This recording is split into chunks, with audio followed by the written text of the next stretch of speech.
Hey guys, welcome to 3 and Out. You can check out the podcast below in the description. And here's what I need you to do.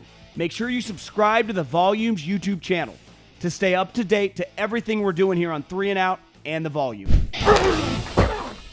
The story of the day, at least on Thursday, because anytime there is a big quarterback prospect, and Kenny Pickett, the quarterback from Pittsburgh, who I think, boards are fluid right now, but when the final boards are set, I think he'll be the number one quarterback for the majority of NFL teams. Now, Malik Willis, if you watch the Combine, he's built like a running back, but he has a massive arm. He's like, I texted a buddy that's sitting, in his team's box. I'm like, this guy's like Deebo of quarterbacks because he doesn't look like a quarterback, but he has a cannon.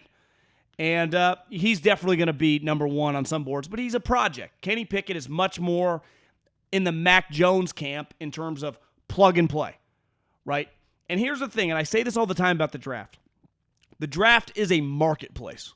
It is an economic exercise. How does the real estate market work? If you're going to sell your house and you tell me, hey, John, I got 3 bedrooms, 3 baths, 2,700 square feet.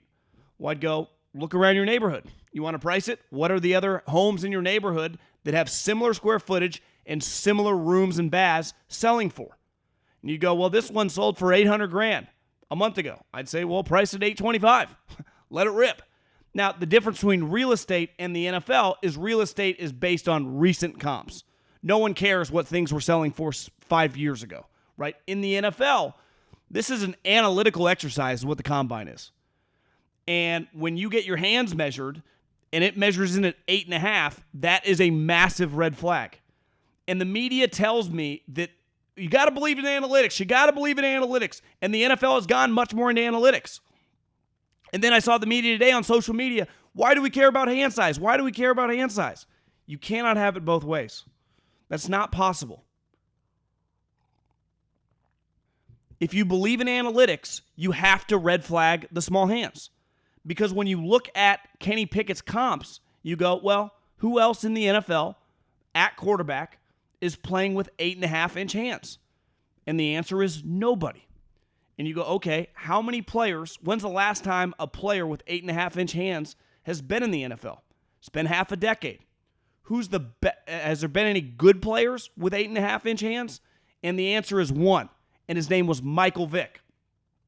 Well, here's what I know about Michael Vick. He has nothing in common with Kenny Pickett. Kenny Pickett has an average arm. Michael Vick had a hose. Michael Vick was an elite athlete. Kenny Pickett's a solid athlete. But those Michael Vick and Kenny Pickett, as players, they don't parallel each other. Michael Vick was an anomaly even back then. So the guys with small hands that are playing in the league right now, there's 3 starting quarterbacks that have the smallest, that skew the smallest with their hand size. It's Jared Goff, it's Ryan Tannehill, and it's Joe Burrow. And they have 9-inch hands. And let's face it, when those guys were coming out, it was a concern. Now, Goff and Burrow went number 1 overall. So it's not a make or break thing. But if you're telling me to believe in analytics, and the NFL has trended much more toward analytics with progressive younger general managers, I'm telling you right now, this guy's going to drop in the draft. This is a major red flag to analytical people. This is a number that is going to stick out like a sore thumb. I tweeted this during the draft because DJ said before the second group of the Combine, when the second group of wide receivers was about to run, he said, Rich, I think this has a chance to be the fastest group of wide receivers we've ever seen. And dudes were running 4.3s and 4.4s, and Olave ran a 4.2. Some other guy ran a 4.2, 5.2. And if you're fast, you should always run at the Combine. Because fast guys run fast, and when that magnet is up in the draft room, it's hard to overlook. It's hard to see 4.25 and not be intrigued, right? It's hard when you're looking at a house and you see 4,000 square feet. You're like, let's look at this one. It is a number that jumps out to you. And those wide receivers all help themselves. Desmond Ridder today helped himself. Ran a 4.49. Now, I don't love Desmond Ridder. Now, granted, I've only watched him play a couple times. I know he was productive. I thought Rich or someone on the broadcast said that a scout compared him to Dak Prescott. Well, I'm not the biggest Dak Prescott guy. But when Desmond Ridder ran a 4.49 today, he helped himself out. That is a really good time at quarterback. That is something where you go, how many quarterbacks in the NFL are running 4.49? And you bring up the list, it's going to be some talented guys that are running fast, right? The Kyler Murrays of the world. That's a good thing. You can overcome average arm strength when you're an elite athlete. Well, Kenny Pickett, and you can tell me he played at Pitt and he put up really good numbers, and I think he's a solid player.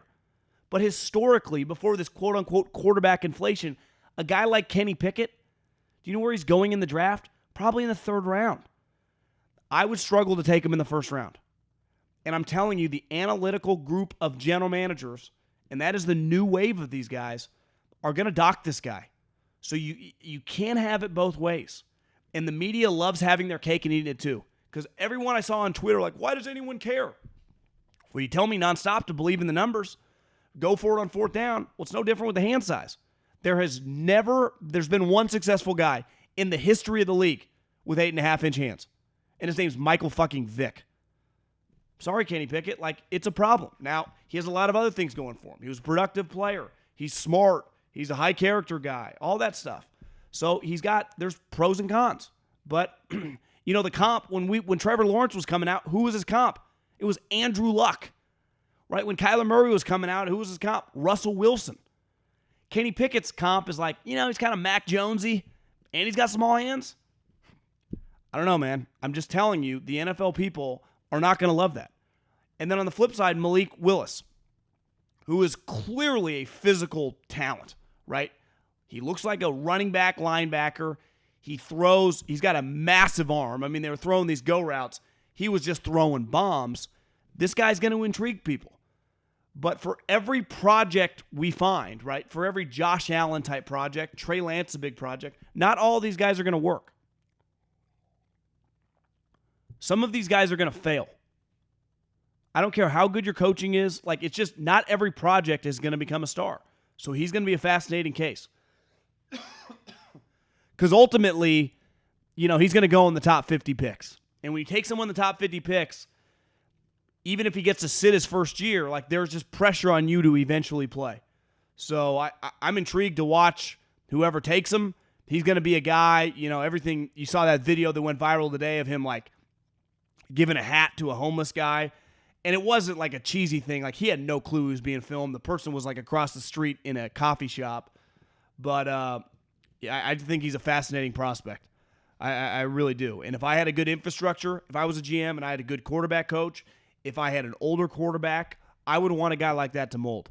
If I was the Atlanta Falcons, if I was the Carolina Panthers, and even if I could use Sam Darnold one more year and use this guy to mold, to me, he falls under that category.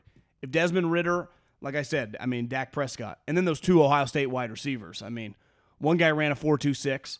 I asked one executive, I'm like, him or Ruggs coming out? One guy said Ruggs for sure, and the other said that Olave was a better overall player. Well, Henry Ruggs went 12th, right? So Olave, you run a 4.26, like, he's going in the top 20. And his teammate, who is the better player and who DJ is comping to Justin Jefferson, like, Garrett Wilson's probably going to go in the top 10. He runs a 4.37. Like, it's not a great draft. I'd take Garrett Wilson in the top 10. Now, you could argue because there are so many wide receivers, take a guy in the 2nd round, take a lineman. And that's fine. I would always probably lean lineman before I took a wide receiver because you can get A.J. Brown, DK Metcalf, Deebo Samuel, Deshaun Jackson. We've seen a million sweet wide receivers go in the 2nd round historically, right? So you don't have to take a wide receiver early. But when you think you can get a guy who's a big impact guy, it is hard to not pick him when there is when there isn't like, when you're like, I like this lineman, I don't love this lineman, I love Garrett Wilson. And the whole talk of the draft is why you have to balance not forcing need and knowing like Garrett Wilson's going to go in the top 50. Sorry, I'm still on the mend. I'm still on the mend here in the top 15. So tonight was cool. Tonight was fun to watch the wide receivers and quarterbacks. And Kenny Pickett, I'm just telling you, it's a story. And it's not going to go away. And the Twitter can act like it doesn't matter. We just can't pretend like the combine matters. All these numbers matter. All the measurements matter. All the testing matters. There's a reason you do it. These people aren't just in Indianapolis for shits and giggles. It's fun. This isn't a vacation. This is what they're there for, to figure this out. And, 8.5 is just small. Thanks for watching 3 and Out. You can check out the podcast below in the description. And make sure you subscribe right now to the Volumes YouTube channel.